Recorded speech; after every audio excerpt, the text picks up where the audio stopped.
Selamat pagi, perkenalkan nama saya Cornelia Wilna Apo, mahasiswa Akper BTS Rukam semester 4. Pada hari ini saya akan menjelaskan materi mengenai pemberian ASI eksklusif. Apa sih ASI eksklusif? ASI eksklusif adalah pemberian ASI yang diberikan kepada bayi sejak dilahirkan dalam waktu 6 bulan tanpa memberikan makanan dan minuman tambahan lainnya seperti susu formula, jeruk, air madu, air putih, air teh, dan juga tanpa tambahan makanan padat seperti bubur nasi, bubur susu, biskuit, dan lain sebagainya. Sedangkan ASI dapat diberikan sampai bayi berusia 2 tahun atau bahkan lebih dari 2 tahun. Mengapa diberi ASI? ASI lebih banyak mengandung antibodi atau kekebalan tubuh 10 sampai dengan 17 kali, memberikan perlindungan bagi bayi sampai usia 6 bulan. ASI juga mengandung zat gizi yang ideal dan mencukupi untuk menjamin tumbuh kembang bayi sampai umur 6 bulan. Makanan tambahan mungkin mengandung zat tambahan yang berbahaya bagi bayi, misalnya zat pewarna dan zat pengawet. Makanan tambahan selain ASI bagi bayi mudah menimbulkan alergi. Komposisi atau kandungan yang terdapat dalam ASI, yang pertama ada lemak, yang kedua ada kolesterol, yang ketiga protein, yang keempat karbohidrat, dan yang kelima vitamin dan mineral. Keunggulan ASI, berikut ini beberapa keunggulan ASI dibandingkan susu formula atau susu sapi. Yang pertama, sumber gizi sempurna, yang kedua, mudah dicerna, yang ketiga, komposisi sesuai kebutuhan, yang keempat, mengandung zat perlindung, yang kelima, citra rasa ASI bervariasi. Manfaat ASI eksklusif bagi bayi, yang pertama, steril, yang kedua, selalu tersedia dengan suhu yang optimal, yang ketiga, sebagai nutrisi terbaik, yang keempat, meningkatkan daya tahan tubuh, yang kelima, meningkatkan kecerdasan, yang keenam, tidak menimbulkan alergi, dan yang ketujuh, meningkatkan jalinan kasih sayang.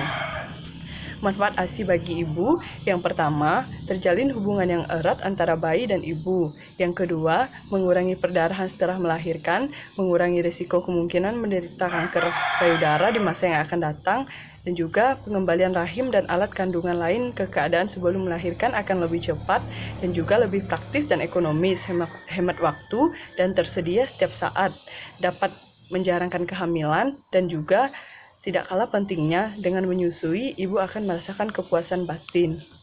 Manfaat ASI eksklusif bagi keluarga, yang pertama, aspek ekonomi, yang kedua, aspek psikologis, yang ketiga, aspek kemudahan.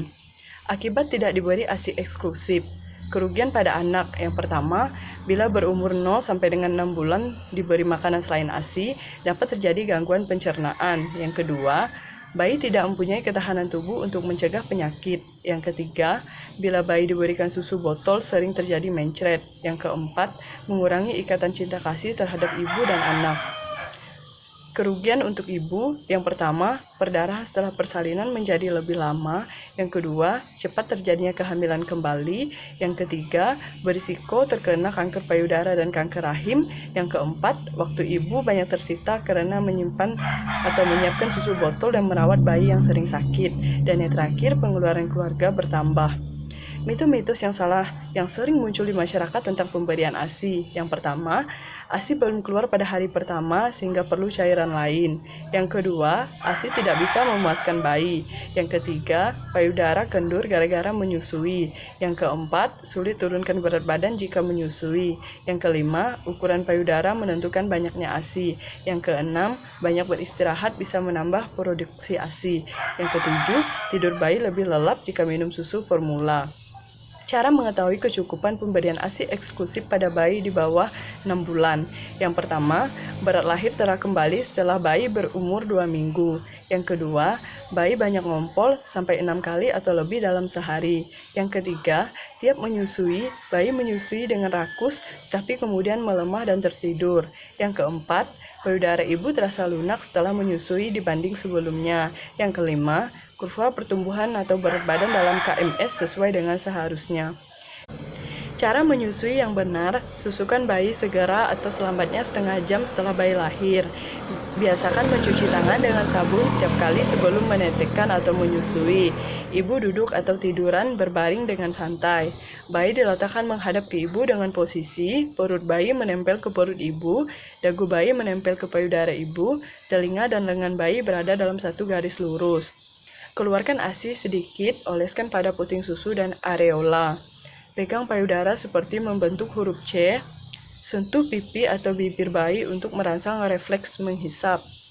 Tunggu sampai mulut bayi terbuka lebar dan lidah menjulur ke bawah.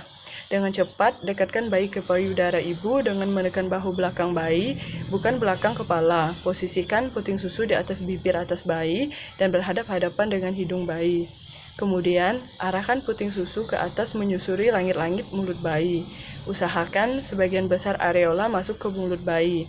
Lidah bayi akan menekan dinding bawah payudara dengan gerakan memerah sehingga ASI akan keluar.